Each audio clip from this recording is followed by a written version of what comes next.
Hey, what's up everyone? It's me, Shanti. Welcome back to my channel. Today we're diving into a super important topic na malapit sa puso ko at sigurado ako magiging interesado. At ang pag-uusapan natin ngayon ay papel ng edukasyon sa pagtataguyod ng gender equality. Pagtukoy sa iba't ibang kasarian. Alam naman natin sa mundo natin ngayon, hindi pa rin ganap ang pagpantay ng tingin sa lahat ng kasarian. Madalas may mga stereotypes, o mga tradisyonal na pananaw na nagiging balakid para sa mga iba't ibang tao na aabot ang full potential nila, lalo na sa mga kababaihan at LGBTQIA+.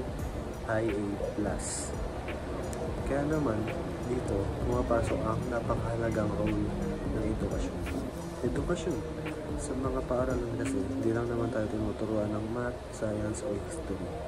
Isa rin itong paraan para matutunan natin ang halaga ng respeto at pantay-pantay ng pagtingin sa bawat isa. Nagtatanim ang edukasyon ng kamalayan na lahat tayo ay may karapatang mabigyan ng equal na oportunidad. Ano man ang ating kasarian o sexual orientation. Equality. Imagine nyo na lang kung sa murang edad natuturuan natin na ang mga bata na ang matang values about sa equality, mas malaki ang tansya na paglaki nila na mas may respeto sila sa bawat isa at mas mababa ang discrimination sa lipunan. Hindi lang babae o lalaki ang magiging benefit nito, kundi lahat. Isa pa, ang edukasyon ay nagbibigay sa atin ng lakas ng loob para i-pursue natin ang mga pangarap natin. Kapag alam mong may knowledge ka, mas madali mong maaabot ang gusto mo. Totoo naman eh. Walang kasarian na limitasyon dito. Edukasyon ang magbibigay sa atin ng power na masira ang mga stereotypes. Kaya natin patunayan na kaya natin regardless kung ano man ang gender. Kaya kung iisipin natin, parang simpleng edukasyon lang. Pero napakalaki ang impact nito sa gender equality.